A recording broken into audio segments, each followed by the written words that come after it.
try to give my assessment of who behaves how and how this is perceived outside, then this is your right. You are interviewing me, and I think I gave my advice. It seems, however, that you are doing everything to avoid coming to Ukraine. I will come to Ukraine, but I definitely want to talk about the issues in the Middle East first. And I want to come back to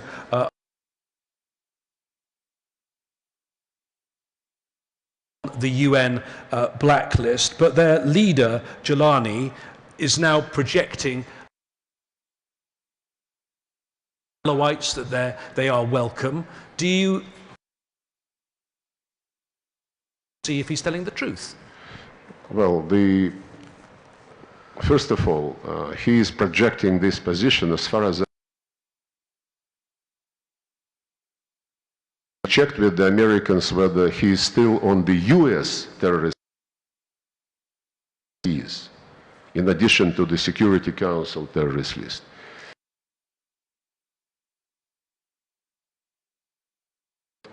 Already something.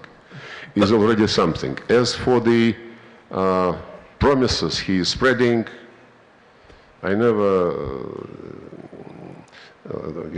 challenged the English proverb, the proof of the pudding is in the eating. But there are other cases, and there's one obvious one. The Taliban were on a blacklist. They were allied to Al-Qaeda, and now in Afghanistan, Russia deals with the Taliban. Things change. We never withdrew our embassy from Kabul. The embassy was staying there throughout the American and coalition occupation, throughout their shameful departure, and we never withdrew the embassy. The Taliban, by the way, they are not as an organization on the UN terrorist list. Several leaders of the Taliban are on the personal terrorist list, but I understand what you mean. You are basically saying that life is more interesting and more complicated than resolutions and statements and claims and promises. We'll see how it works. If the opposition, which was mentioned in the resolution 2254, is a responsible opposition, if they care about their country, then they would not allow for this operation to continue. They participate in hostilities as well, and today's call from Iran, Turkey, and Russia should be heard by everybody who is on the ground in Syria. And on the ground in Syria right now, the focus is the battle for Homs. If Homs is taken, then the territory controlled by Assad will be divided in two. And on one side of that will be your big naval base that you were given for 49 years, sovereign naval base, and also your large air base in Latakia. Is Russia worried about those? Apparently some analysts say there have been satellite images of Russian vessels already leaving your Tartus naval base. Well, there is a naval exercise in the Mediterranean. Maybe your satellite images took this for something different.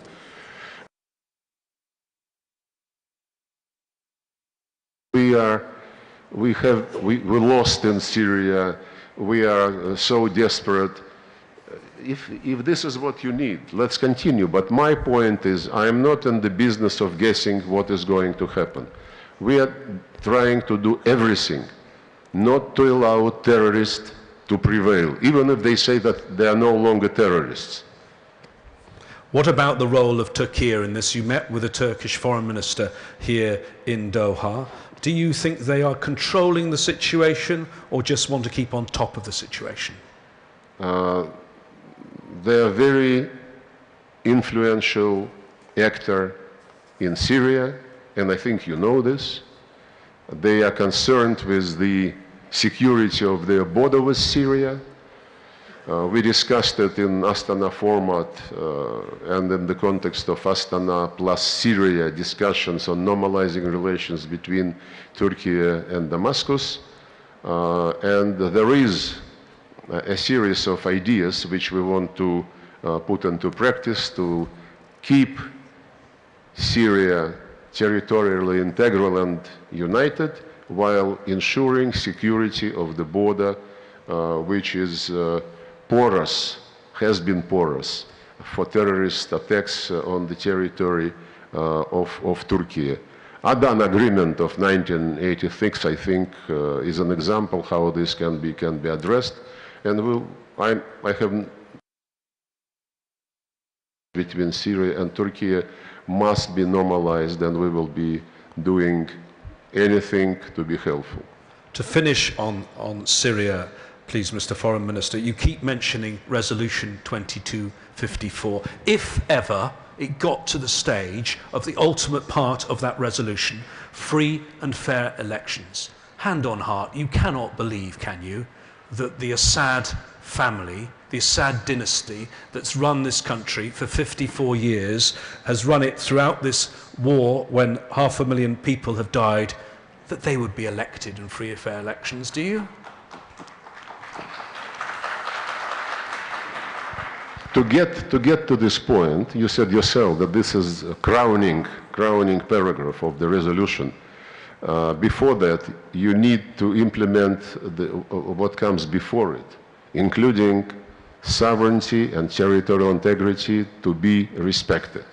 The Americans' invasion and occupation of the east of Syria, supporting Kurdish separatists, including on the lands which historically belonged to Arab tribes, exploiting oil and food resources, selling them in the world market and financing the quasi-state they're building there. Do you think it is not... To Gaza, over 45,000 people. As you know, back in June, the 10th of June, 14 members of the...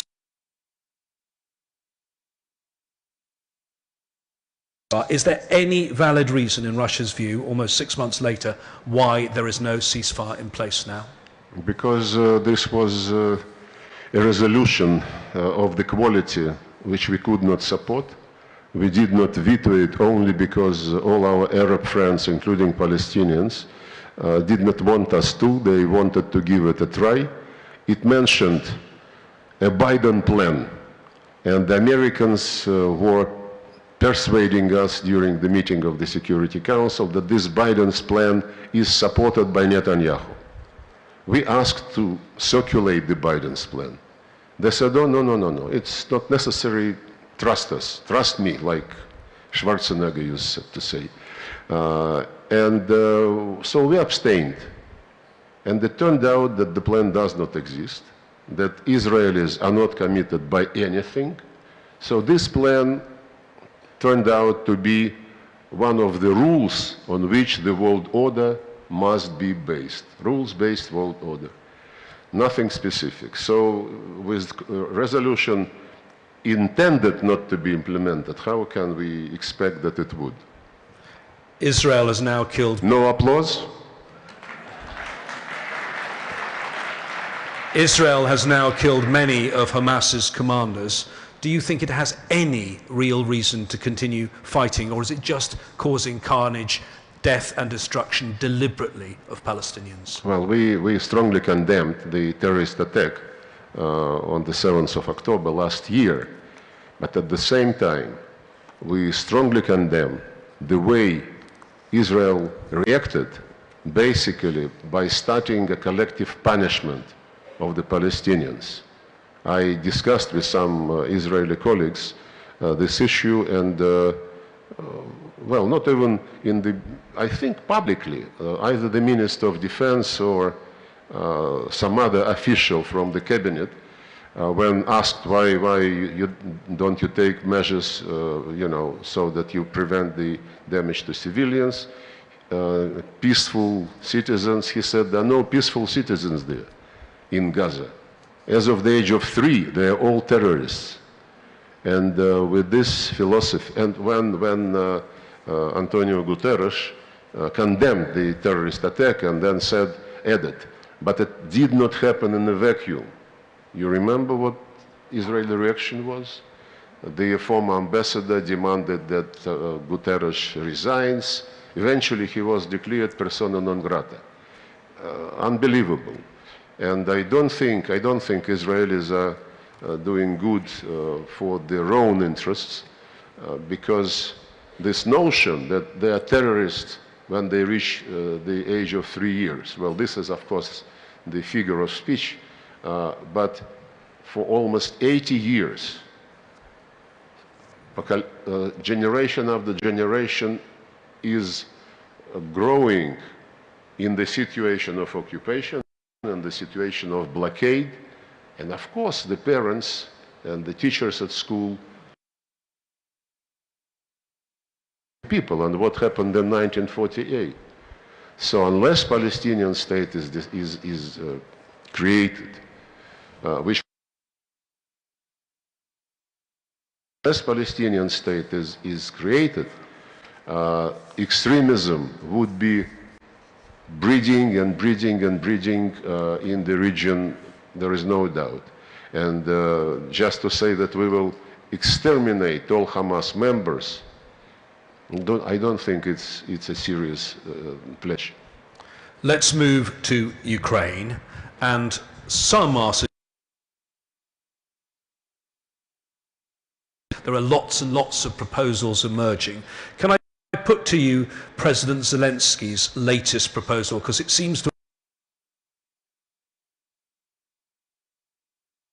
ease the conflict while still claiming all of the territory that he had before, but with a security guarantee rather like the East Germany, West Germany situation, with Western Ukraine being brought under a NATO umbrella.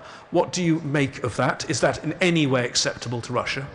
Some time ago I stopped following what Zelensky says. He can change his position from A to Z overnight, depending on how he feels at this particular moment. It is not about Korean option, German option, or any other option which he calls which he says must be based without any alternative on the Ukrainian terms. Fine, then he should draw a map and see how he can accommodate himself and his fantasies. Many initiatives have been put forward, including this infamous and stupid peace formula by Zelensky, which says Russia must withdraw to 1991 borders. Putin and myself, by the way, must go to the tribunal. Russia must pay compensation. Russia must reduce the size of its weaponry close to Ukrainian border, and so on and so forth. But there are plans not coming from somebody who is inadequate, but from people who would like to help and who are motivated by goodwill, like China and Brazil moved a plan which was subject to discussion in the margins of the General Assembly last September. South Africans were circulating some ideas. League of Arab States visited Moscow a couple of times. Members of the working group they created, contact group they created on Ukraine. None of the initiatives, they're all dictated by goodwill, no doubt. We don't dispute that. But none of them mentions what President Xi Jinping of China proclaimed in his global security initiative, which he made public, I think, in February 2023, not about Ukraine. It's a generic initiative on the principles which you must apply when you address any conflict. And one of the principles says, address and eliminate root causes of a conflict. This is key to any situation, be it lack of Palestinian state and what is going on in the Middle East, or be it Ukraine. The root causes of the Ukrainian crisis are not mentioned in any initiatives, and I met recently with ambassadors accredited to Russia in Moscow, talk about this to them, and whenever I speak to journalists or to political scientists, I always raise this issue. Because to my amazement, what I'm going to say is not reported by anybody. The root causes, 2014, February, because Ukraine, to understand how the association with the European Union would affect its economic relations with Russia, just, some additional thinking, additional consultations to understand how this would affect.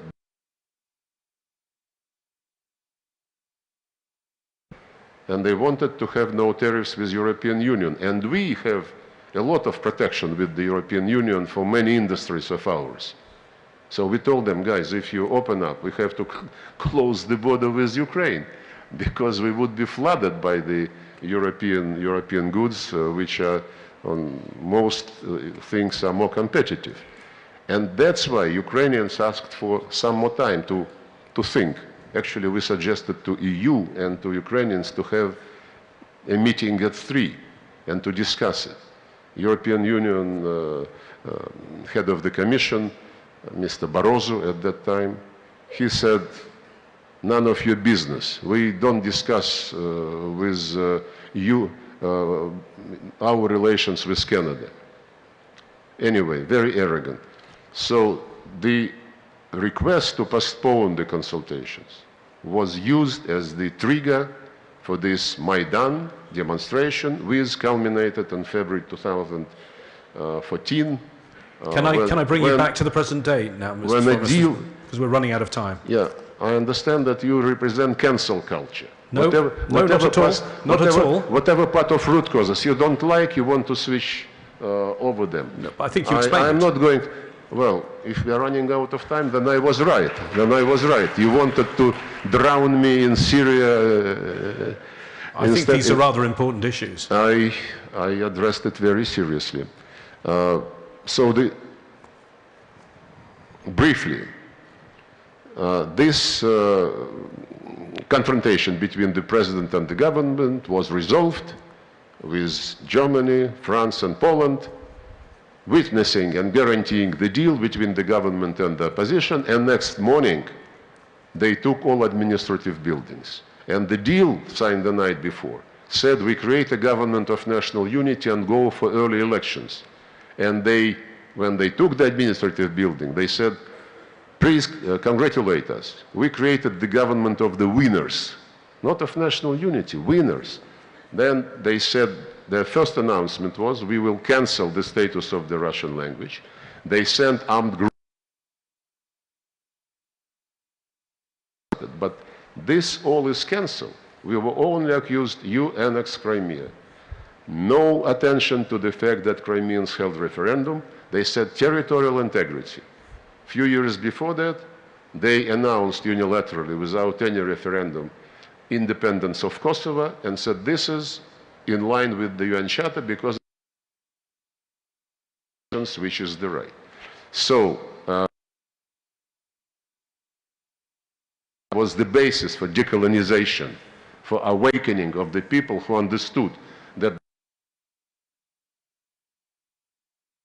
By the same token, the people whom Zelensky, in an interview before the special operation, called not people but species, and publicly said those who live in Ukraine and feel associated with the Russian culture, get out to Russia. These people do not consider Zelensky and his regime as legitimate masters. Mr. Foreign Minister. And the last point, human rights. This you cannot interrupt. Article 1 of the United Nations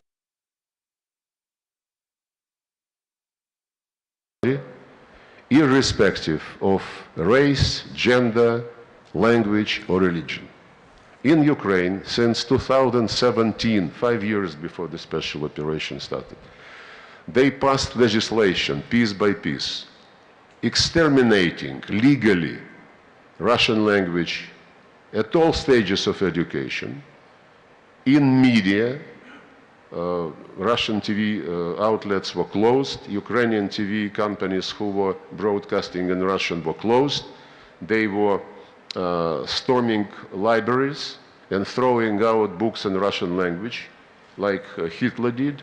And then recently they passed a law prohibiting the canonic Ukrainian Orthodox Church, thus violating the Article 1 of the Charter, which prohibits discrimination on the basis of language or religion. Our Western brothers and sisters, who on any occasion, on something which is happening in any part of the globe, including Antarctic, with penguins and others, put human rights on top, they never mumbled human rights in relation to Ukraine, whether a racist regime has been breeded by them. So those are the root causes, and I hope the people who sincerely interested in promoting some solution and would be drafting some initiative would concentrate on the things which I mentioned, including, of course, non-NATO. NATO wanted to create a stronghold in Ukraine with the plans to build naval bases on Sea of Azov and on the Black Sea. They were eyeing Crimea, and when all this was stopped, you see, the reaction is really hysterical. Foreign Minister, my final question. We have the ATACMS missiles being used by the Americans. We have Russia now using its new hypersonic missiles. We have lots of nuclear talk. How dangerous is this moment right now, in your view, in your long career as a person at the top table of global diplomacy? And do you hope that the arrival of the Trump administration can turn the page? Well, I cannot speculate about the policies which the Trump administration would eventually formulate. There are many rumors, many testing ground statements. As regards the danger, it is dangerous, and I hope you can at some point interview somebody from the Biden administration, because everything they do indicates that they persuade Europeans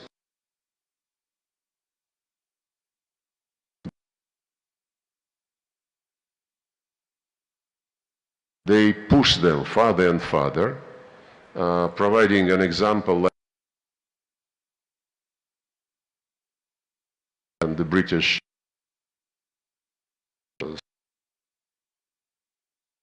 more aggressively involved.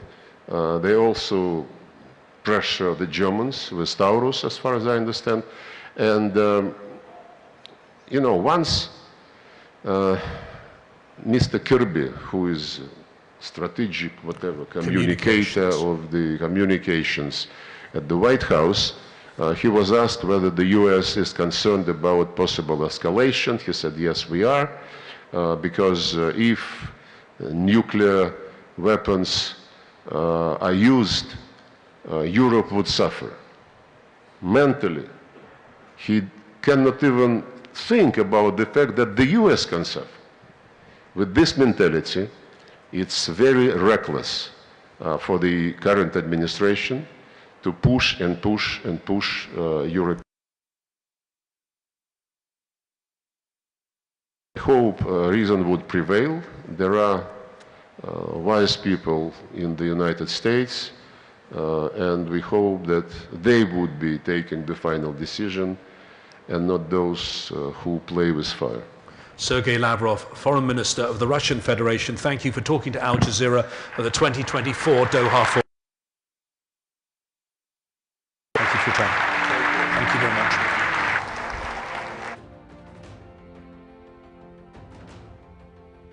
Thank you very much, James. Potentially catastrophic conflagration of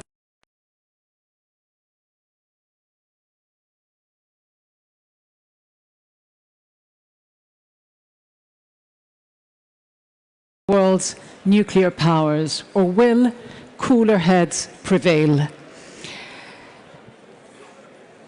Extremely important there to hear the Russian perspective on so many of the world's key crises, from Syria to Gaza and, of course, Ukraine. Minister Lavrov, as you heard, dismissing many of the proposals that have been put forward by the Ukrainian President Vladimir Zelensky, but highlighting the importance of some of the global principles that have been presented by China on the need to address some of the world's root causes when it comes to tackling and solving some of the many intractable and thorny crises in the world today. Minister Lavrov emphasized the importance of looking at some of these root causes in the context of Ukraine. He went back 10 years from where we are today to emphasize the need to understand some of the Russian perspective, which we have just heard. Now, our next session will involve a more global perspective on how to solve the Russian conflict. As we set the stage for our panelists, let me remind everyone that the session is entitled Global Stakes in the New Phase of the War in Ukraine.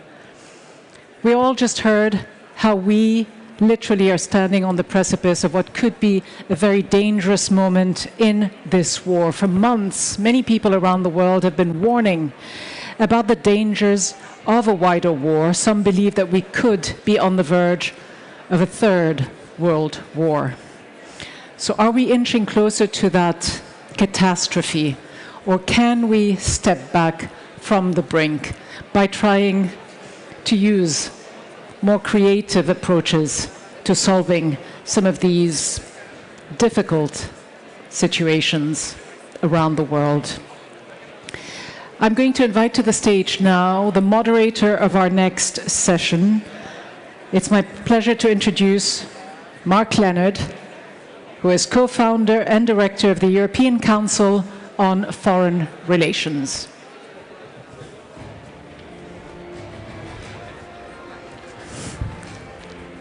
Welcome. Thank you very much. Welcome. Are you going to call the other side?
in fact, already started in 2014 and lasted for centuries.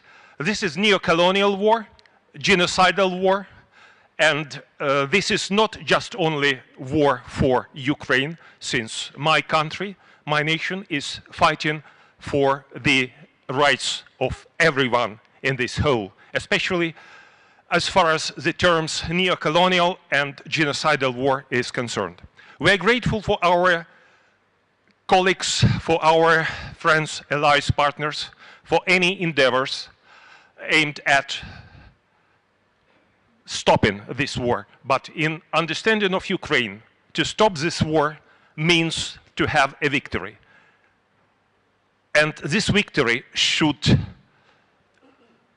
be considered as the military and political victory over the aggressor. Otherwise, it will be short stop, even if ceasefire will be proposed.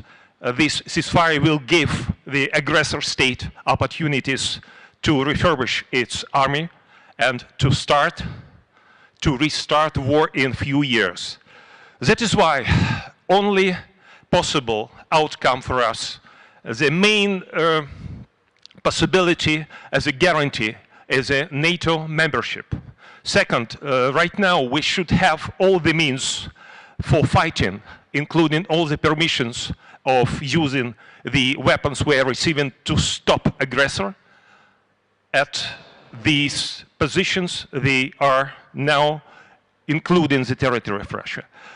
And last but not least, the destiny of this world is being decided here in the battlefield of Ukraine.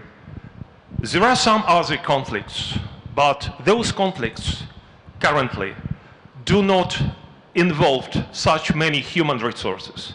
They do not cause such many risks for the human civilization, and they do not put the civilization at the very edge of the nuclear war. So, should this world like to continue its development, growth, and stable, let's say, stepping up on the civilization stairs, this conflict, this war should be finished with according to the international law, according to the United Nations statute. Otherwise, everything in the international policy is useless. Thank you. Thank you very much, Ambassador.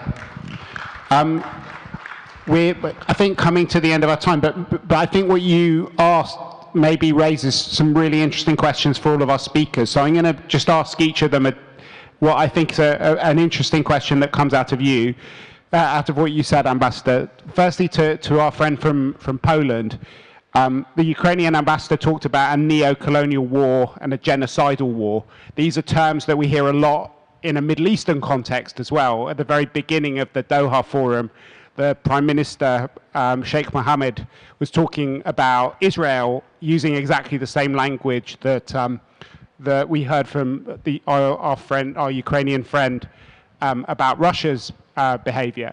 How do you think Europeans should be responding to that? Do you think that it's right and helpful either to be using these terms to describe what's going on, and how does one deal with these questions about double standards and find a language to talk about what is obviously a completely existential question for Europeans, but often runs into incomprehension when you talk to people at other parts of the world. I remember in this very forum doing a panel a few weeks after the full-scale invasion of Ukraine, and there was a big gulf between the way that the Europeans speaking about the conflict were describing what was going on, and the way that it was seen by people who came from Africa, from the Middle East, from other parts of the world. How do you think about that sitting in Warsaw? Well, I think that the debate about double standards leads us to nowhere. It is rather a reflection of emotions that facts And I'd say it is not necessarily a good proposition for international relations or for a serious political debate. Wars are different, and definitely the war in the Ukraine, including for the reasons mentioned by the Ukrainian ambassador, is different than the one taking place in Gaza and in Lebanon. The situation, the humanitarian situation, the situation in Sudan is different to the one in the Middle East. There is always a talk about double standards. But referring back to the comment of my Turkish colleagues, he is absolutely right. Values matter, and values, I would say, apply to all of the conflicts, and irrespective of the differences, international law, I would say limits of exercising military power, involving also the legitimate right for self-defense and responding to the aggression, is beyond a doubt, and there is no dual standards on that. Perhaps the performance of international community has to meet, I would say, the understanding of the commonality of standards as regards the international conflict solution. So to our friend from Turkey, we just heard the passionate comments from the Ukrainian ambassador. Before we went on the stage, we heard from the Russian Foreign Minister, Sergei Lavrov. You were talking before about how we need to have an outcome that satisfies both sides. He was talking, Minister Lavrov was talking a lot about the root causes. One of the kind of central root causes in his mind was about Ukraine's eventual membership of the European Union and of NATO. How do you reconcile that in your mind with what we heard from our friend from Kiev? I'll try to answer your question first, and then I'll have a comment on the ambassador's points. That's exactly what we're talking about when we're saying diplomacy and sitting on the table and discussing and trying to make peace with your enemy. That's exactly what we're talking about. There's a Russian point of view, there's a Ukrainian point of view. These sides will decide how the war ends. But Ukraine is not saying whether Russia can join other entities, that is, and they're not asking Russia to become a neutral country that disarms. This is all the part that we're talking about. If we are just taking one word which is said and then say, okay, if this person is saying that, then we will not do the other thing. Then we have not the negotiation, then we don't have diplomacy. Of course, a lot of things will be said, but there's also realities and grounds on the ground, and there will be, this is the negotiation part of it, you know? Trying to find the way where both sides say, okay, I can live with that, and this is something viable.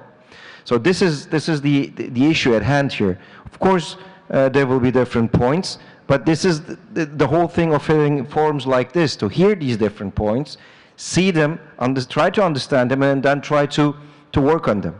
Now, with all due respect to the ambassador of Ukraine to Qatar, of course I understand his duty and his passion, and I understand that his country is under attack.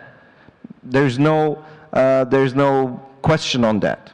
However, any conflict, any war, and any loss of life is unacceptable. I'm sorry, Ambassador. What is happening in Gaza is plain out genocide of children, women, elderly people, and people who do not have arms. I am not comparing any conflict in the world to any other conflict. One loss of life is too much. If that is a child, if that is a woman, if that is an elderly person who doesn't have any arms or the right to defend themselves or capability to defend themselves, then we are all responsible for that. So we shouldn't make a distinction between the horrors of this world. And yes, there is a lot of talk about double standards, and I actually do think it does help to talk about these things, because it is this double standards that has brought us today where we are today. Because if you apply one point to one place and then another point and the same point not to another place, then people start to think, okay, if I can get away with this, then maybe I can do this here as well. So this is what we're saying. We have to approach all of these things with a certain respect towards everybody. And that's why we're saying the United Nations Security Council has to be reformed. Right now, the United Nations Security Council, one country is voting against another country without even looking what is being proposed. Why? Because they're opposing the other country. Simple as that. Where are we going to get results from this system that we have brought about after the Second World War? And this is what we're debating. The European Council, as I mentioned, is also a product of the end of the Second World War, brought about by people who ended the Second World War. I mean, big names that Churchill one being of them, Adenauer being the other one. So we have to work on this. It's our responsibility towards our history, but also our responsibility even more to our future and to our children. Thank you. Thank you very much. So last question to you, Zheitong, about China's relationship with Russia, because one of the key questions I think facing people is what kind of relationship is evolving now. You have written in the past about how China needs to move away from its non-alignment stance and to build up meaningful relationships with other countries, and Russia was one of the countries that you cited a long time ago, long before the full-scale invasion of Ukraine. And many people think that actually, you know, behind all the talk of peace and respecting international law, it's been quite important for the government in Beijing not to see Russia defeated, because things are seen through this bipolar prism that you described earlier. How do you see the relationship of China and Russia developing, and what does that mean also for how China is going to weigh its options as we enter this new phase in Ukraine? Mm-hmm. Well, first, I would answer your question directly. And China-Russia relationship becomes more consolidated after the war took place in Ukraine in 2022. If you look at the history of the post-Cold War, and in the early period of the 1990s, China-Russia relationship is not that close, because at that time, Yeltsin desperately want to join NATO. Only after this efforts defeat, and then Russia found that it's no way for NATO to accept the Russia as a member of that organization. Russia is unhappy with the organization 19 plus 1. He said, why would you make it to the 20? And then the NATO members said, no, we don't want to have a 20, because 19 plus 1 means, and you're opposite to us. So after that, and the Russian initiated the improvement with China, but then the relationship is not solid as today. The reason is very simple, because they still feel, and they need the European more than need China. They have a strategic relationship with Europe more than with China. And only after the war, they find that no matter in terms of economy or security or culture, and it's no way for Russia to continue their traditional relationship with Europe, and then they turn to the East. Their strategy, they call the shift from the Western-oriented foreign policy to the East-oriented. It means get closer to China. So today, the improvement China-Russia relationship, mainly because of Russia's efforts. Okay, that's a first. And second, and from my understanding, and because now we're talking about whether the difference between Trump and Biden, I think Biden very clearly stated he wants the war continue rather than he wants the war ended. And he I think last week or the week before, he said that we have to send every penny, and already passed at the Congress to the Ukraine and have the war continue. So he didn't talking about the end of the war. So I think that's possibly the difference between the Trump and Biden, to end the war or continue the war. I don't know whether Trump has the capability to stop it or not. I have no idea. At least rhetorically, they're talking different destination. The last point is that, from my understanding, China-Russia relations heavily based on the common threat from the United States. And the U.S. impose this strategic pressure on both of China and Russia, maybe differently. And they impose a threat on Russia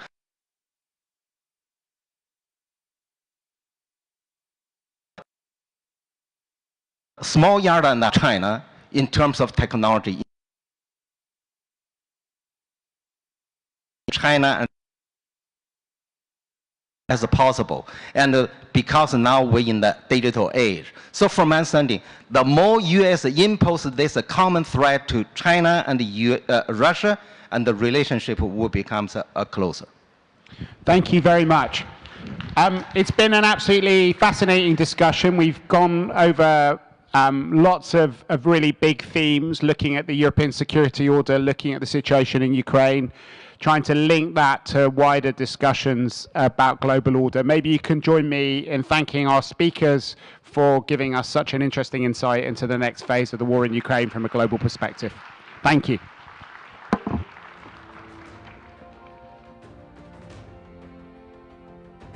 Thank you, Mark, and thank you to all our panelists. Could I invite you, please, to regain your seats while we prepare for the next session? A thought-provoking discussion here on stage, starting with the war on Ukraine, at a time when so much of the world's attention and focus has shifted from the war in Ukraine to other regions, to other wars. Thank you. Gentlemen, may I invite you to regain your seats while our panelists join us on stage in a moment or two. Our next session is a panel discussion entitled Preventing Another Year of Tragedy in Palestine, Shaping a Way Forward. Now, this is perhaps the most defining issue of our time. Some, as you have heard here on stage and elsewhere, have called it a genocide. Others haven't. But whatever we may call it, however we may refer to it, one important question facing every leader in the world today, indeed every institution, is how on earth do we allow such a massive scale of senseless killing and devastation to continue for so long? How do we ensure justice and accountability? If we are talking about an innovative way of solving the world's problems, do we need new system, or do we simply need to apply them in a non-biased and fair way? How much damage has the tragedy in Palestine inflicted on our common humanity, on our purported values, on our system of international law applied to some and not to others, on our so-called rules-based order? Can we recover from this tragedy in order to prevent the next one? Without further ado, let me invite to the stage our moderator. She is the BBC's Chief International Correspondent, Lise Doucette.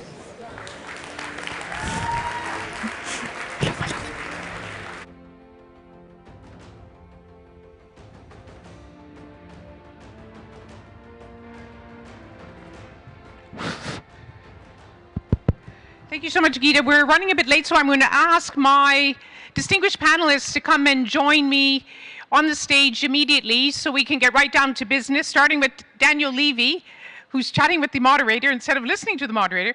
So please, our distinguished panel, please come. Mustafa Barghouti, the minister. Blina is here too. Please come and join me.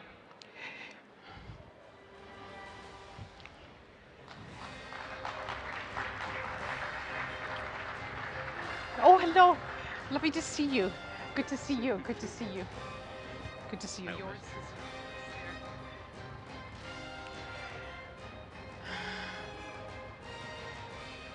Oh, so you're allowed to.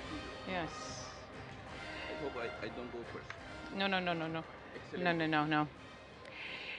Thank you very much for staying on with us in the Al Dafna Hall. Staying on to discuss what Gita has rightly pointed out is one of the defining moments in our time, to use the word that the Doha Forum is using, the tragedy of our time. And I think Gita has sketched out exactly the depth of the suffering, the profound suffering and pain of the Palestinians in this Gaza war, which seems to be without end. The suffering, too, of course, of the Israelis still held hostage in Gaza.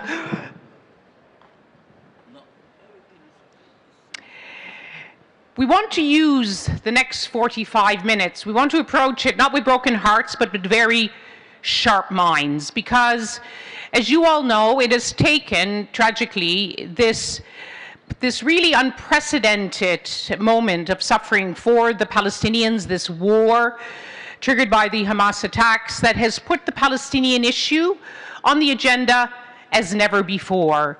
There have been more legal moves, more diplomatic moves, more political moves, more attention on focusing how does the world move towards what really many believe is the only solution to this conflict, to prevent this forever war, and that is a Palestinian state.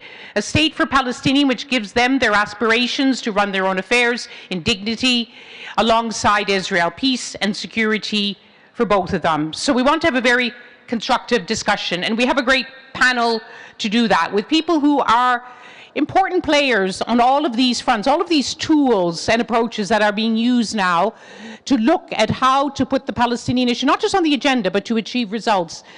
Sitting right next to me is the Minister of Foreign Affairs for the Republic of Colombia, His Excellency Luis Morgillo. Thank you very much for joining us. And your counterpart from Spain, the Secretary of State for Foreign and Global Affairs, His Excellency Diego Martinez Bello. And then we got one of the best legal minds in the business, and what a business it is, Blinna Grawley, who is the senior barrister, she's a KC, senior barrister at Matrix Chambers. And we have Mustafa Barghouti, known to many of you, Secretary General of the Palestinian National Initiative, who has been raising his voice night and day throughout this war, and indeed before it began. And last but not least, Daniel Levy, the president of the U.S. Middle East Project, which is organizing this session. I'm Lise Doucette, a BBC Chief International Correspondent. I'm going to turn protocol on its head, as journalists are allowed to do, and we're going to start by looking at the tools. And I'm going to begin with Blinna. Let's just sketch out, because these are really unprecedented moves at the International Criminal Court, the International Court of Justice, what happened in the General Assembly. Never have we seen so much use of these legal tools. Could you just please sketch out for us exactly what has been achieved in recent months? Yes, of course. First of all, thank you to the Doha Forum for the invitation to speak at the conference, but also to speak on such an important topic. As Lisa said, there have been numerous legal démarches, rulings, opinions, orders over the course of the last year. It's not for want of legal processes that Israel's attack on Gaza is ongoing. It is the failure by the international community to uphold those rulings, to comply with them, and to adhere to their obligations under international law. But I'm going to set out briefly the 4 key processes that have occurred or are ongoing this year in relation to Gaza and in relation to Palestine more broadly. The first is, of course, the International Court of Justice's advisory opinion handed down in July, a seminal opinion that makes clear that Israel is occupying the Palestinian territory, that is unlawful, that it must be brought to an end as soon as possible. And the United Nations General Assembly has, of course, said that that means within 12 months of September, so by September of next year, that it is in violation of the right of Palestinians to self-determination, that the settlements must be dismantled and settlers repatriated to Israel, that Israel is in violation of Article 3 of the Convention for the Elimination of Racial Discrimination, which prohibits segregation and apartheid, and there must be restitution and reparation for Palestinians. But equally importantly, what the advisory opinion makes clear is that third states are under an obligation not to recognize as lawful Israel's presence in the occupied territory, duty not to render aid or assistance to Israel in maintaining or entrenching its presence in the occupied Palestinian territory, critically, a duty to distinguish in their dealings between the territory of the State of Israel and the occupied territories, and a duty to cooperate with the United Nations to bring the occupation to an end as soon as possible. So that is an absolutely critical and seminal opinion by the International Court of Justice. There have been 2 other cases before the International Court of Justice, 2 contentious cases. The first is South Africa versus Israel, in which I was instructed, in relation to which the court found that there was a real and imminent risk of prejudice to the rights of Palestinians not to be subjected to acts of genocide. And having found that risk, the court ordered 3 sets of provisional measures against Israel, with which Israel is required to comply. And they include to ensure, for example, humanitarian aid to Gaza, to allow fact-finding missions into Gaza, and to ensure that the Israeli military does not commit acts of genocide, including killing and harm. Equally seminal, but sometimes overlooked, is the case of Nicaragua versus Germany, which is critical because it looks at the obligations of third states, in particular Germany, in relation to the aid and assistance or complicity by Germany in what Israel is doing in Gaza. And whilst the court didn't order provisional measures in that case, it did make some very, very clear pronouncements. It took the opportunity to reiterate the obligations on third states under Common Article 1 of the Geneva Conventions to ensure that the Geneva Conventions are upheld even in conflicts where the state in question is not itself a party, and also the duty to prevent genocide.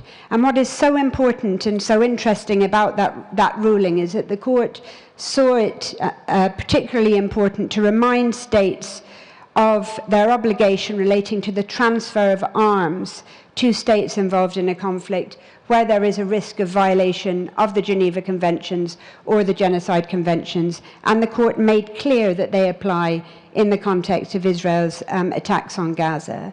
And then finally, as you will all know, there are the arrest warrants that have rather belatedly, but at last, been issued by the International Criminal Court, including a warrant for the arrest of Benjamin Netanyahu, the Prime Minister of Israel, for war crimes and crimes against humanity, including starvation. So there is not a problem in the sense of there are legal processes, they are being implemented, they are being sought, but the difficulty is, and the critical problem that is facing not just the international institutions, but also the international legal order at present, is the failure by states to comply with those rulings and the failure by the international community to ensure that they are upheld, that has really led to a crisis point at present for international law.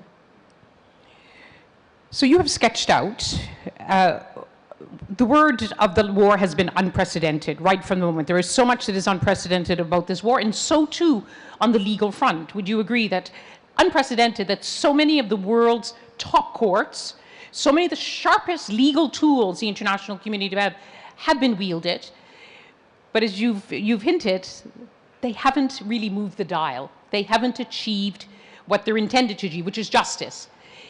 They've been mocked, they've been ignored, the courts themselves are not recognized by all the world powers.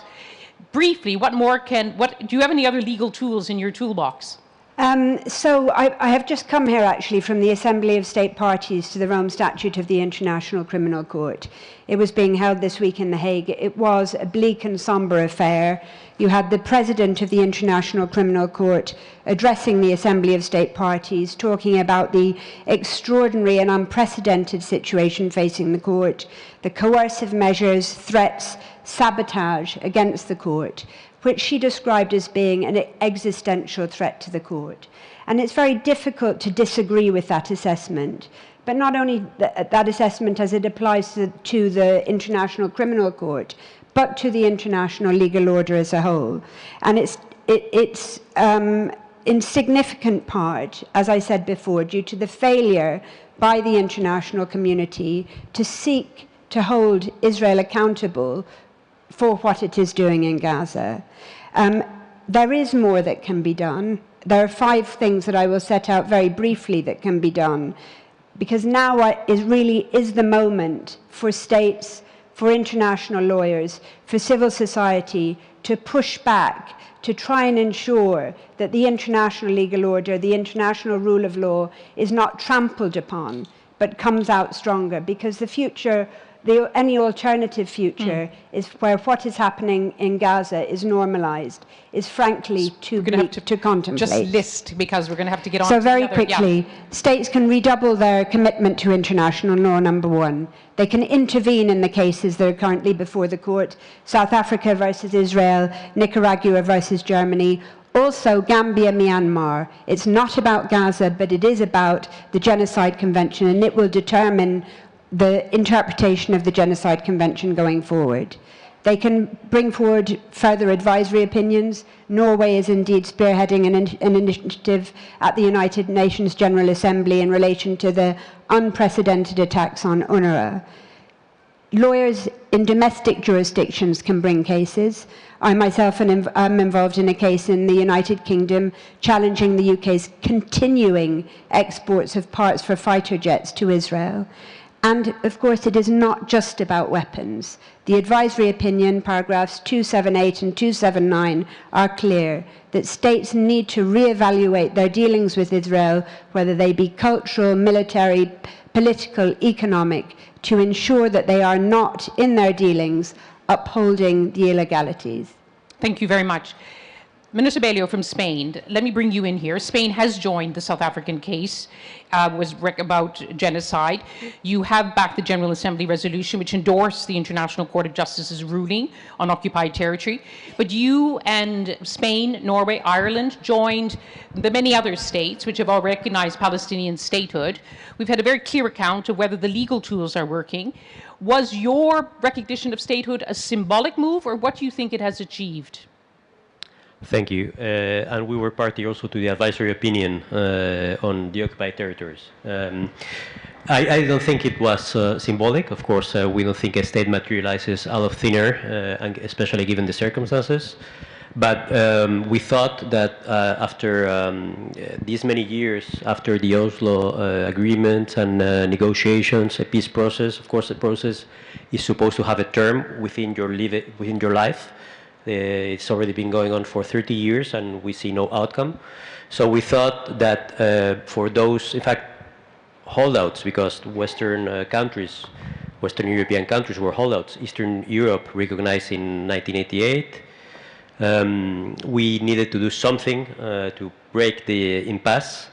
We've been, in fact, managing this conflict for the last at least 20 years. There's been no real peace initiatives for a long time.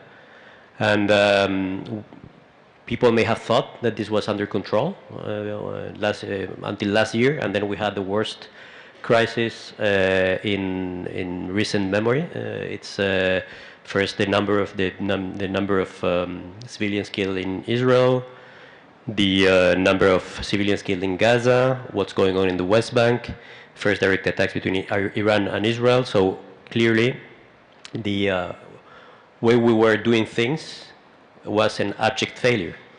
So I understand that, and people say it's symbolic. In fact, when I hear it, we hear that even from counterparts. And when people tell you that something is symbolic or useless, I think it convinces me more of the usefulness, because if it's useless, nobody tells you, they just forget. And people keep reminding us. So we think it's useful. We think it's useful to keep the issue on the table. And when I'm speaking about the issue, is the two-state solution. And quite frankly, in October, when we started discussing this at the European level, we insisted on putting the two-state solution on statements by the European Council. And it was a really strange feeling, because I've been following Middle East affairs for 20 years now. And one could feel that when Spain and Ireland and we and Slovenia, we started putting this on the table, some people look at us as if this were some kind of radical, strange idea. And even countries that have recognized Palestine, and countries whose position was that the end solution has to be a two-state solution, which are in fact all European countries. So that's we thought that it had to we had to bring a glimmer of hope first. That's for Palestinians, and also to remind people that we need to find a solution and not just ceasefire, which is very good, and I commend Qatar for all its efforts in trying to reach a ceasefire, the release of the hostages. But what we need to, I mean, in the midterm, is to move towards a two-state solution, and we all know the parameters, so there is no need to make anything up. And I think what's very simple is that we need to uphold international law, and that's all.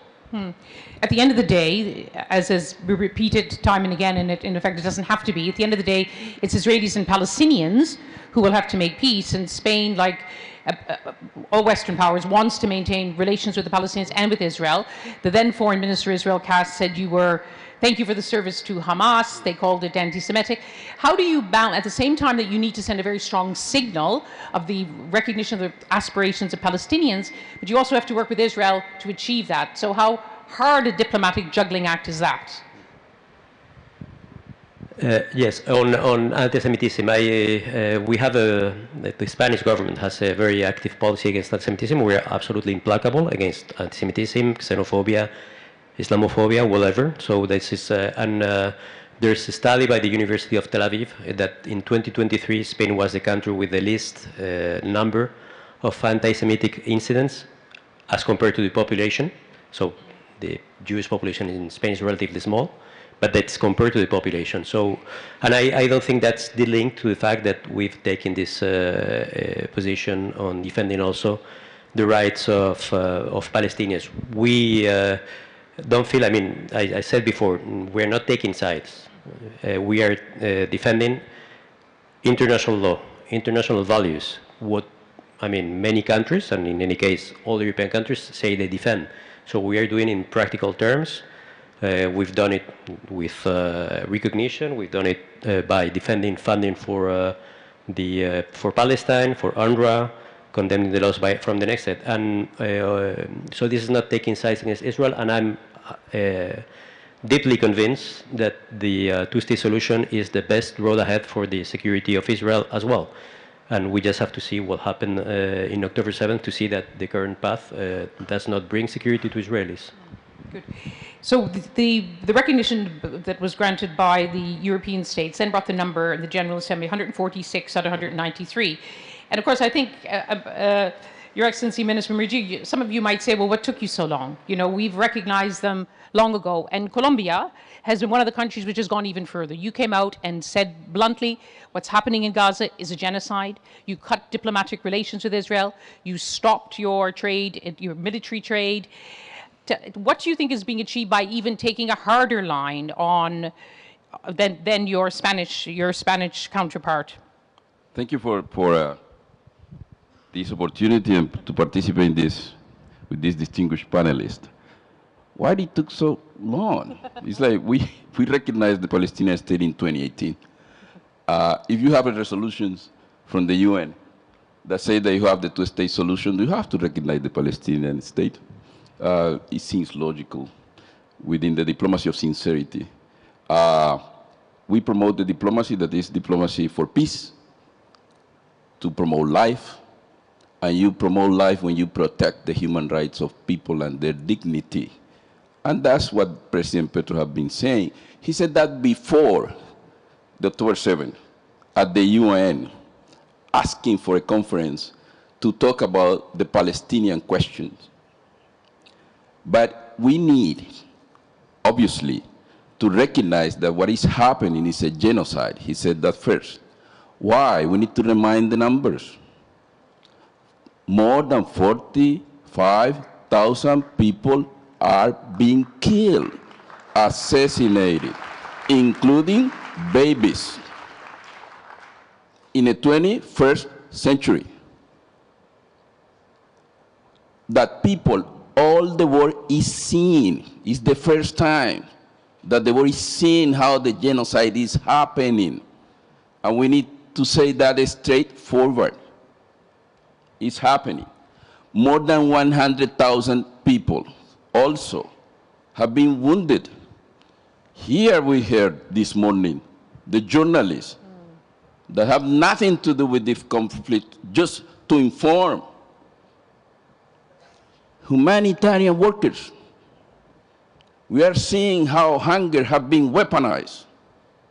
And we are creating, in a very, in a high hypocrisy way, some alliance to fight hunger, when hunger has been weaponized within the eyes of everybody. That in the 21st century, we cannot allow to happen. And this is what Colombia is saying. 70% of those assassinated have been women and children. So that's the fact. That's the fact. That fact is challenging the rule-based international order. That's the preoccupation of Colombia. That could happen in the future to us when the international system have been unable to implement their own decisions. When one state is challenging the international system. Why is it challenging? Because there are and you mentioned that, there are third states that are supporting that genocide. That cannot happen. So what do you... In the 21st century, let me continue. And this is the legal order that have been challenged. What countries can do is some state is not behaving in the way it should to defend the rights and dignity of any person, human being. So what Colombia is doing? First, to say things as they are in a potent way. It's a genocide. Second, to take the measure that Colombia can take. We don't have the power of the global north. We don't have the money or the weapons or the political possibilities of create coalitions. But at least what we can do is cut relations with those who are not behaving in a way it should behave in the 21st century. And this is not against the Israeli people or the Jewish people, because they are saying that Colombian government is anti-Semita. No. There is a government of Netanyahu that is behaving in that way. We cannot allow that to happen. Second, what we did, to support any action to stop the genocide, the action of South Africa, other action that be taken at the International Court of Justice. We support the warrant of arrest, not just to the Israeli leadership, but also Hamas. They behave in a way they should not behave. So we support that at the International Criminal Court. We support the pronouncement of the UN. We do whatever is in our hand. We are providing, we don't have much money, but we are providing humanitarian assistance. We send some flights from Colombia to El Cairo, to Egypt. We send some flights to Beirut in Lebanon, and we have that much. How come countries that have the power to stop it are not doing it? And I get emotional with this because I'm coming from a people in Colombia, black people, that also have been in the middle of this situation. So this is in our government, the government of President Petro, we talk that way because in the 21st century, we cannot allow that to happen. Thank you. Thank you. Thank you for your strong statements. Mr. Barghouti, you've heard that I think the international community is using legal, political, diplomatic tools like they have never done before. Are they doing enough? And what more could be done from your Palestinian perspective? Well, yes, Colombia is doing a lot. And Spain? The problem, and Spain is moving in the right direction, and Norway as well. But what about the rest of the world? What about the United States of America? What about Britain? What about Europe? And for us today, what I want everybody here to understand, we are the people who are facing now existential threat. A combination of 3 war crimes. The war crime of genocide, the war crime of collective punishment, including starving people now while we talk in the north of Gaza and everywhere in Gaza, including ethnic cleansing that is happening in front of the whole world. 7.5% of the Palestinian population in Gaza have been already killed or injured. If that had happened in the United States of America, you would be talking about 24 million people killed or injured in less than a year. Is that acceptable? And the question here is, Why Israel is allowed to have this impunity? Why Israel is allowed to be above the law and above international law? Are we all equal human beings or not? At the end of the day, Elise, the question is, are we all equal human beings or not? Are we subhumans, as the Israelis are trying to say? And for how long the world can tolerate that? I think the war on Palestinians in Gaza and in Palestine in general is raising very major question for the whole globe, for international community. A big question. Why double standards? Why in the case of Ukraine, 11,000 sanctions on Russia and none on Israel? 57 years of military occupation, 76 years of displacement and ethnic cleansing. Why? The big question is, what is the right of self-defense? Is the right of self-defense, does the right of self-defense mean the right to commit crimes? And does it mean the right to defend crimes that Israel is committing? These are the big questions. Are we facing here only Israeli aggression and its impunity? Or actually, let's be frank, we are also facing racism, global racism against Palestinian people, and global racism and colonial ideology that is allowing the slaughtering of Palestinian people while the whole world is watching. So what is needed? I mean, I thank you for everything you said about international law. I thank Colombia, I thank Spain for this, and Norway and others. But the big question is, for how long can you, the people of the world, tolerate the massacres that are happening every day? 50 to 100 people are killed every day. People are slaughtered around the clock. For how long this can be tolerated? And that's why our demand is very clear. You want to apply international law, you want to claim that international law exists and international humanitarian law exists, impose sanctions and boycott on Israel now. This is the only way. This is the only way you can achieve a change. This is the only way you can influence the situation and you can make a difference, like Colombia did. And that's what we want. And let me say, those who keep speaking about two-state solution, honestly speaking, if you say two-state solution and don't demand the end of Israeli illegal occupation according to international law immediately, and the removal of Israeli illegal settlements from the occupied Palestinian territories, and the recognition immediately of Palestine, then this is not a call for two states. It's hypocrisy just to give Israel time to continue the annexation of Palestinian land. Thank you. Thank you, Mustafa. Thank you very much. Thank you. Daniel Levy, I know you're not here to speak on behalf of the Israeli government, but you have a very nuanced understanding of Israeli society, which includes, well, a certain community of peace activists, which includes lawyers, which includes people who are speaking up and have very strong views about this war. Perhaps you could sketch for us about how what you see coming out of Israeli society through this war. Thank you, Liz, and it's an honor to be with these other panelists, and I strongly agree with what has been said by others on the panel today, and so I try and put that through the prism of what you asked, Liz, which is, can we connect that to what's going on in Israeli society?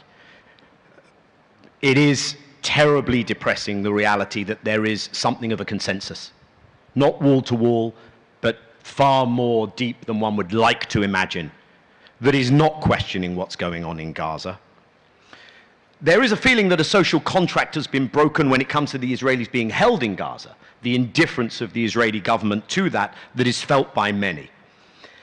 But if I'm going to connect the threads, then what I would try and get across is, if you want to understand why the situation is so bad, yes, one goes to the history, which is long-standing.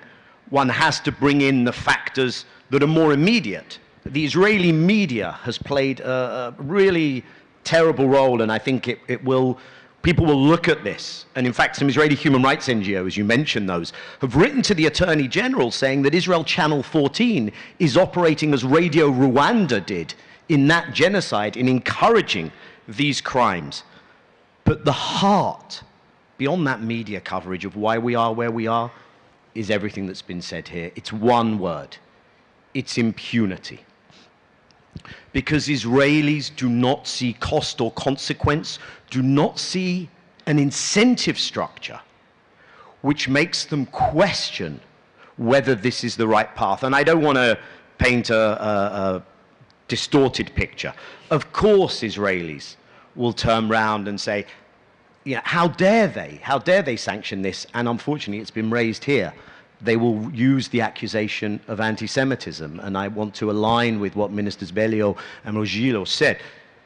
When you cheapen that accusation and you use it recklessly, something that is real and serious, like anti-Semitism, loses its meaning and it undermines the struggle against anti-Semitism and racism.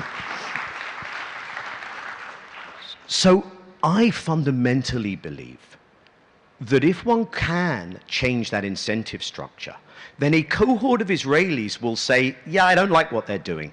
But they will also say, okay, maybe something is going wrong here. Maybe I have to think again. And when it comes to changing that incentive structure, we've heard it here, but maybe I can draw on the things that I think might be most impactful. First, I very much align with the geopolitics is shifting. And if the West is determined to prove to the world that international law, human rights, the UN Charter, the international court system are a con, then a world which sees a value in those things will have to double down in trying to make them meaningful, as we've heard from others. It's 70 years in April to Bandung, and the work of decolonization has not been finished. But I would also say this, and I don't think anyone does after the mobilizations we've seen, but let's double down on people power. Because we are all consumers of products. We all buy things. Some are unionized workers. We all consume media. And if our media is saying, well, we don't have anyone in Gaza, we can't use citizen journalists, that's not good enough. We make choices every day. There are sovereign wealth funds. Some people are sports fans. If the international sporting authorities are not going to do the right thing and say a country committing these crimes cannot participate as normal in sport, then just as done with South Africa, when it was protesters, it was fans who made normal sport impossible in an abnormal reality of apartheid and genocide, that has to happen again. And one can document, I think it was referenced here, one can document not just what the leadership is doing, but if Israeli soldiers are going to take to social media and post evidence of their own criminal activity, then as Blinne said, if they then want to travel, there are things that can be done via litigation today. They should be on notice. And the world should have an interest in putting guardrails around something that's paid insufficient attention to, that the killing fields of Gaza are testing out the weaponry of robotic, automated AI weapons, things like the Lavender system, that may be coming to a neighborhood near you very soon. And that should concern everyone. But I want to say one other thing, because that's one side of the equation, right? How we might change the Israeli incentive structure. But there has to be another side to that equation, and it's perhaps not talked about enough, and it's difficult to talk about. But Jewish Israelis will have to be offered a way out. Jewish Israelis will not be secure while Palestinians are living under a regime of structural violence and their rights are denied.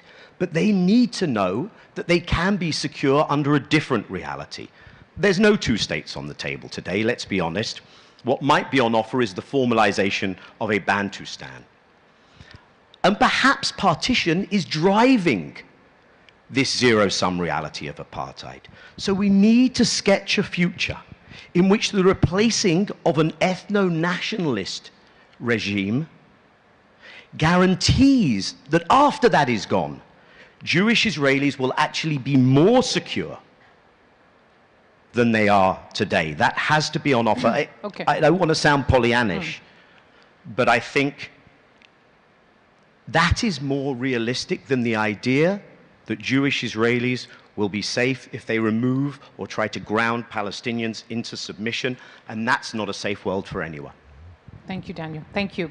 We have 9 minutes on the clock, but I'd like to come back to you, Mustafa, because you always distinguish yourself by trying to be very constructive about Palestinians themselves trying to find a way forward. Daniel talked about where he saw some light or where he saw Israeli society moving at this moment. Where do you see Palestinian society, Palestinian leadership, in light of all this other international steps that are happening, of course, the crushing war? How do Palestinians see a way forward? Because they should, in effect, also be showing leadership, and I'm sure you'd be the first to say that. Well, Palestinians gave a chance to the so-called two-state solution and to negotiations and to Oslo agreement. But now they have discovered two things. First of all, that they were consumed by two illusions. One illusion is the possibility of having a compromise, a solution of a compromise with the Israeli establishment. Israel is saying, Israel passed 4 laws. One nation state law, which says that the right of self-determination on the land of historic Palestine is exclusive for Jewish people. They just passed a law preventing a Palestinian state, in which not only the Israeli government parties voted to which, but also the opposition parties. Third, eliminating the work of UNRWA. Fourth, stripping away citizenship from Palestinians who live in Israel if they support Palestinian rights. What you are talking here about is the rise, I'm sorry to say it, but I have to say it, the rise of fascism. And that fascism is going to affect even the Israelis themselves.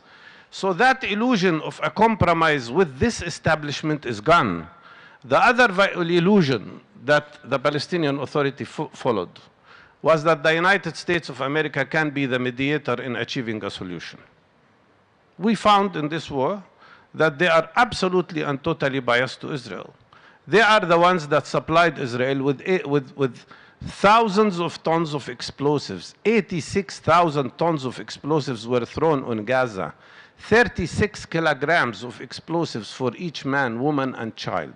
So I think what is happening in Palestine, what we need in Palestine, something I don't want to talk much about, we'll talk about it tomorrow, is unity. Unifying Palestinians around a strategic goal and around a strategy that is unified. That's our duty and we should do it.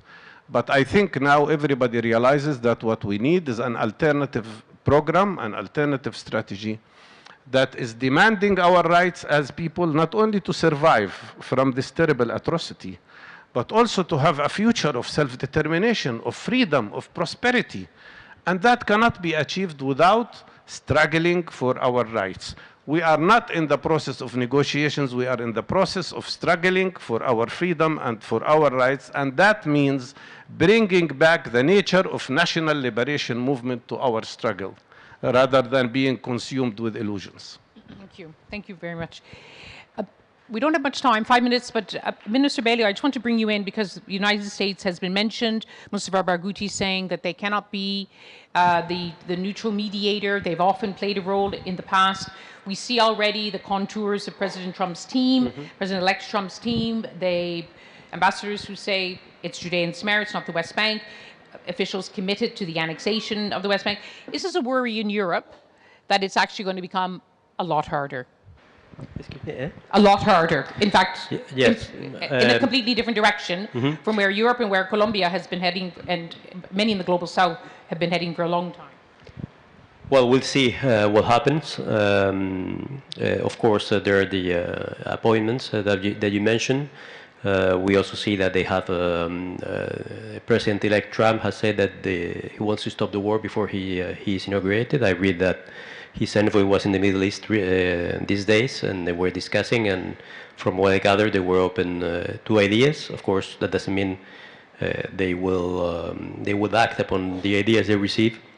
But that means that at least they're listening, so that they're listening more. That's positive. So let's see how this pans out from January 20th. But I think, I mean, apart from what other states do, that's predicting the future. What's important is what we can do, each country on its own.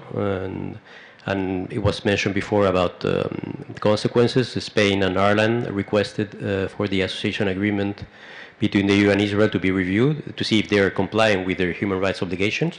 That hasn't come to fruition yet, but we'll see. We will keep insisting on that. We have also, for a year now, not authorized any sales of weaponry to Israel. So we are complying with one of the requests that was mentioned here. And Spain has provided more than 90 million euros, I believe, since last year to Palestine. UNRWA, we have condemned UNRWA, the laws against UNRWA adopted by the Knesset, and we will keep doing our utmost to put an end to the slaughter and to bring about a political solution. I have to say that before I heard the Ukrainian ambassadors, and I don't share this idea of opposing Palestine and Ukraine. We are supporting Ukraine, we are supporting Palestine, and I feel absolutely comfortable in doing both, and I think we are doing the same thing in both, which is upholding international law and human rights.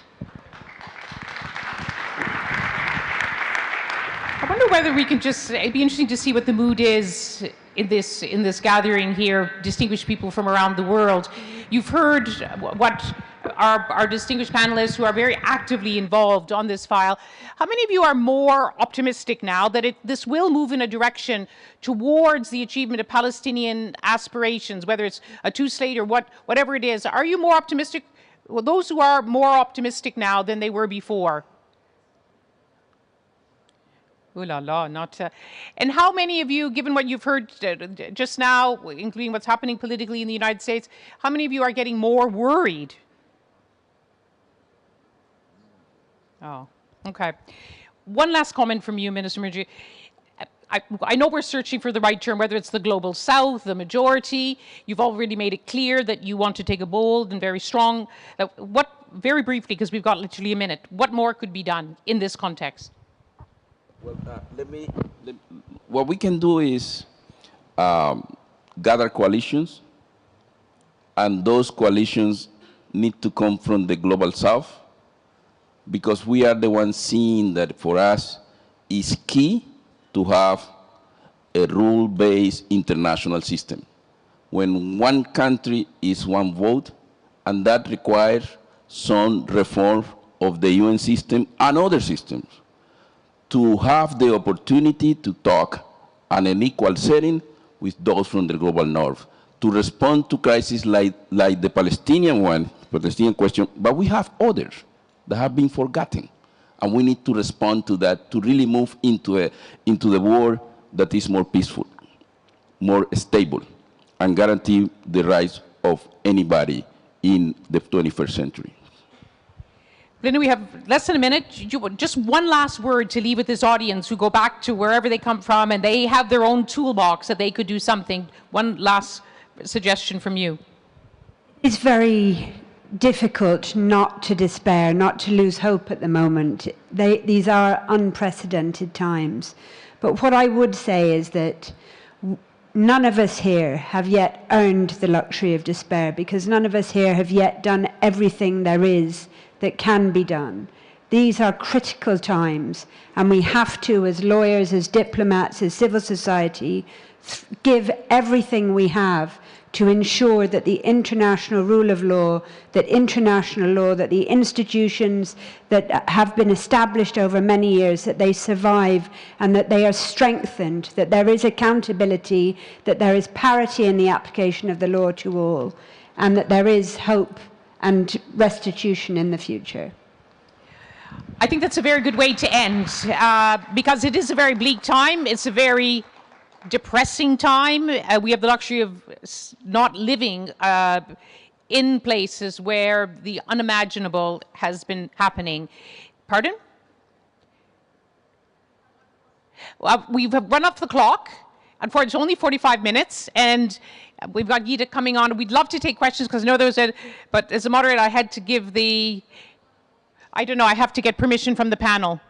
Do we have time for one? There was, what is your, yes, it has to be about the constructive ways. Just, is there a microphone?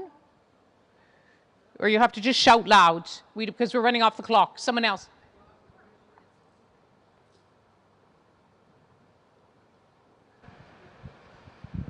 Please identify yourself and I'd love to give you more time. I'm so sorry, I couldn't prevent myself to intervene and ask a very quick question to Mr. Levy because there is a very important thing. My name is Isra Saleh, I'm a Gazan, I'm a Palestinian Gazan. Welcome. There is like very weird way here when we are talking about the Palestinians and the Israeli people. We believe that we are all human and there is here nothing to do with the humanity or like making people upper than the others. My question is, who's gonna compensate for the Palestinian for all their loss? We lost a lot. I lost personally. I lost my home. I lost my country. I lost my city. I lost the souls. No one talk about the Palestinian lost. And you right now just talk about the Israeli security and how we can just secure the Israeli people and saying that, okay, if we don't give the Palestinian their rights, we will lose the Israeli people security. Very quick. Thank you all, gentlemen. Thank you for the all ministers. Colombia, you explain more than what we will Palestinian explain because, and I'm sorry that as a believer in international law, you have to lose your belief in the international laws.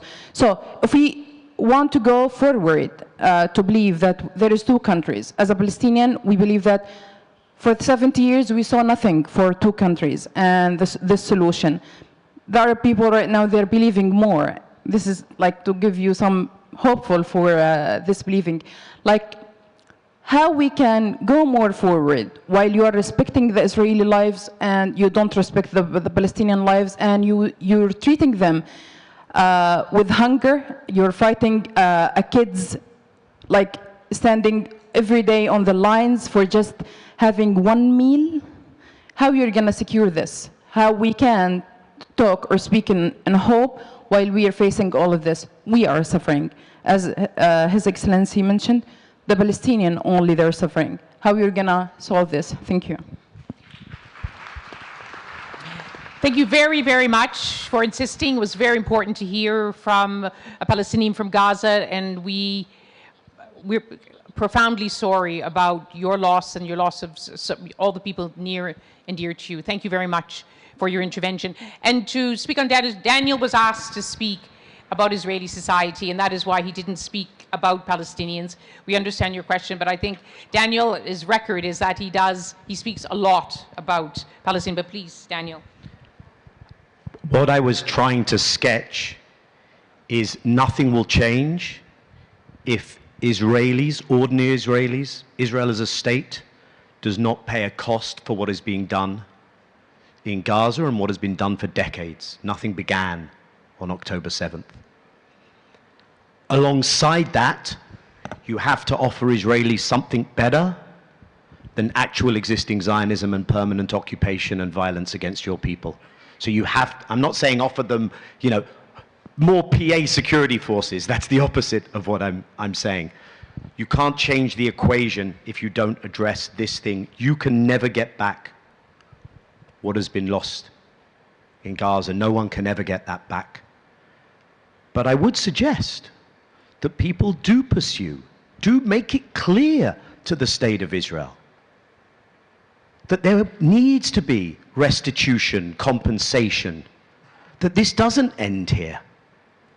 It's something that others have pursued, and you should pursue it. And I genuinely believe the Palestinians should be the ones saying to parts of this region and to others, no.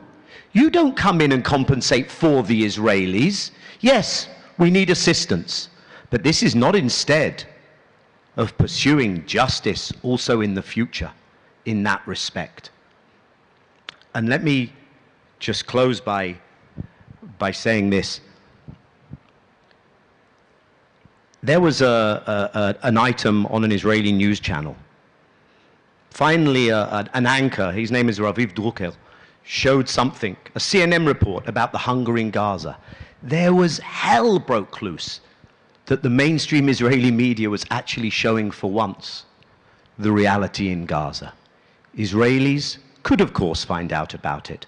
Some are involved in it, but they haven't been doing that. And the one thing, when I was a negotiator, the one thing that we were never allowed to engage in, which has been done in other conflicts, was something called truth and reconciliation. And that has to be part of our narrative. People have to have a mirror placed in front of them in terms of what they're doing right now, and to be held accountable for that. Thank you. Thank you very much for your question. Thank you to our panelists. And thank you to all of you for joining us at this panel. I wish I could take more questions, but I'm under pressure. I'm really, really sorry.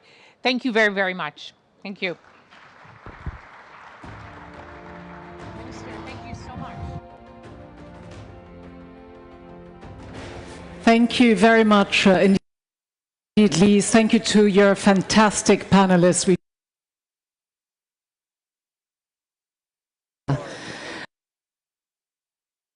With such indifference to what is going on.